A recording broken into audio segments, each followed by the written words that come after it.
ఒక్కసారి కొమ్మూరి గోల్డ్ కి కాల్ చేయండి. తాకట్లో ఉన్న మీ బంగారాన్ని విడిపించి మార్కెట్ ప్రైస్ కి వాళ్ళు కొనుక్కుని మిగతా డబ్బులు మీకు ఇచ్చేస్తారు. ఏ మాటల వెనకాల ఏ అర్థాలు ఉన్నాయో తెలుసుకోలేనంత కాలం మనిషి మోసపోతూనే ఉంటాడు. ఇప్పుడు జగన్మోహన్ రెడ్డి గారికి సంబంధించి కొన్ని వీడియోలు కొన్ని మాటలు మీకు వినిపించే ప్రయత్నం చేస్తాను, చూడండి.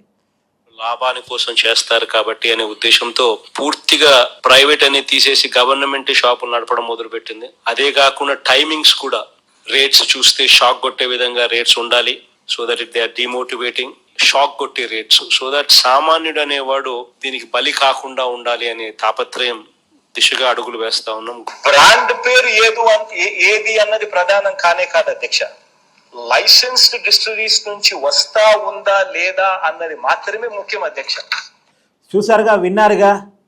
ఇక రెండు మాటలు చాలా క్లియర్గా. నిజానికి 2019 ఎన్నికల కంటే ముందు జగన్మోహన్ రెడ్డి గారు ఇచ్చిన హామీ ఏంది? నీ అధికారంలోకి వస్తే సంపూర్ణ మద్యపాన నిషేధం చేస్తాను, మద్యపానం వల్ల మహిళల తాళ్ళు తెగులుతున్నాయి, వాళ్ళు ఒంటరి మహిళలు అవుతున్నారు, అనేక కుటుంబాలు చిత్రం అవుతున్నాయి, అందుకని అధికారంలోకి వస్తే సంపూర్ణ మద్యపాన నిషేధం చేస్తానని ఎన్నికల్లో హామీ ఇచ్చారు. సరే, అధికారం వచ్చింది, ఆయన ముఖ్యమంత్రి అయ్యారు. ముఖ్యమంత్రి అయిన తర్వాత సంపూర్ణ మద్యపాన నిషేధం చేస్తానని ఏదైతే హామీ ఉందో దానికి కట్టుబడి ఉన్నానని చెప్పేసి ప్రైవేట్ చేతుల్లో నుంచి ప్రభుత్వం చేతుల్లోకి మద్యం షాపులన్నీ తీసుకున్నాడు. ఇప్పుడు విన్నారుగా మీరు, ప్రైవేట్ చేతుల్లో ఉంటే మద్యపాన నిషేధం జరగదు, ప్రభుత్వం చేతుల్లో ఉంటే మద్యపాన నిషేధం జరిగిద్ది. ఎందుకంటే టైమింగ్స్ కుదిస్తాం, షాపులు కుదిస్తాం, బ్రాండ్లు లేకుండా ఏదో ఆయన చెప్పే ప్రయత్నం చేశారు. తర్వాత ప్రభుత్వం చేతుల్లోకి తీసుకున్నారు. తీసుకున్న తర్వాత నిజంగానే టైం కుదించారు, నిజంగానే మద్యం షాపులు కుదించారు. తర్వాత ఈ మద్యం రేట్లు పెంచారు. దాదాపు 70% పెంచిన మద్యం బ్రాండ్లు కూడా ఉన్నాయి. ఎందుకు ఇంతగానో పెంచుతున్నారు అంటే మద్యం తాగే వాళ్ళ సంఖ్య తగ్గింది, మద్యం రేట్లు పెంచితే అని చెప్పేసి జగన్మోహన్ రెడ్డి గారు చెప్పిన భాష్యం. సరే, జనం నమ్మారు. టైం తగ్గిస్తున్నాడు కదా, షాపులు తగ్గిస్తున్నాడు కదా, రేటు కూడా అందుకే పెంచుతున్నారేమో అని ప్రస్తుతం అనుకున్నారు.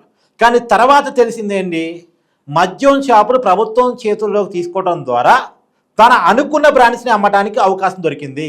అదే ప్రైవేట్ చేతిలో ఉందనుకోండి, ఏ బ్రాండ్కి డిమాండ్ ఉంటుందో ఆ బ్రాండ్ అమ్మే ప్రయత్నం చేస్తాడు. కానీ ప్రభుత్వం చేతుల్లో ఉండటం వల్ల ఏ బ్రాండ్ జగన్మోహన్ రెడ్డి గారు అమ్మాలనుకున్నాడో ఆ బ్రాండ్ మాత్రమే అమ్మే ప్రయత్నం చేశాడు. తర్వాత రేట్ ఎందుకు పెంచాడు? తను అమ్మదలుచుకున్న బ్రాండు జనానికి ఎక్కువ రేటుకి అమ్మాలి, ఎక్కువ లాభం రావాలి, తాము తయారు చేసేది కూడా తమ కంపెనీలే కాబట్టి వాటికి ఎక్కువ లాభం రావాలి, తమ కమిషన్ ఎక్కువ ఇవ్వాలి ఆ కంపెనీలు అనే కారణం చేత రేటు పెంచాడు.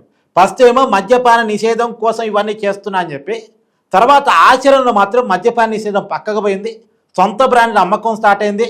అది కూడా క్యాష్ అండ్ క్యారీ పద్ధతిలో. అదే ప్రైవేట్ వాళ్ళ చేతిలో ఉన్నారనుకోండి, వాళ్ళు ఇష్టం వచ్చినట్టు కార్డ్స్ తీసుకోవచ్చు, ఫోన్పేలు గూగుల్ పేలు తీసుకుంటారు. కానీ ప్రభుత్వం చేతుల్లోనే ఉంది కాబట్టి ప్రభుత్వం ఎలా కావాలంటే అలా అమ్ముకుంది. కేవలం క్యాష్ అండ్ క్యారీ పద్ధతిలో మాత్రమే మద్యాన్ని అమ్మింది. అది కూడా లోపల రాసేది ఒక రేటు, తీసుకునేది ఇంకో రేటుగా అమ్మడం జరిగింది. అంటే ఎంఆర్పి ఒక రేటు, వీళ్ళు వసూలు చేసేది మరో రేటుగా వీళ్ళు వసూలు చేశారు అనేటువంటిది ఆ రోజుల్లో వాళ్ళ మీద ఉన్నటువంటి అభియోగం. ఇలా ఒక లాభం. తర్వాత కూడా నేను చెప్పినట్టు బ్రాండ్ వాళ్ళు ఇష్టం వచ్చిన బ్రాండ్ అమ్మారు, వాళ్ళకి కమిషన్ ఇచ్చే బ్రాండ్ అమ్మారు అనేది ఇప్పుడు రాజు వికాస్ రెడ్డి, సజ్జల శ్రీధర్ రెడ్డి వీరందరూ కూడా చెప్తున్నటువంటి మాట. నేను చెప్తున్న మాట కాదు, వారి రిమాండ్ రిపోర్ట్లో ఆ మాట చాలా క్లియర్గా ఉంది. వాళ్ళని అరెస్ట్ చేసినప్పుడు చూడండి కావాలంటే మీరు.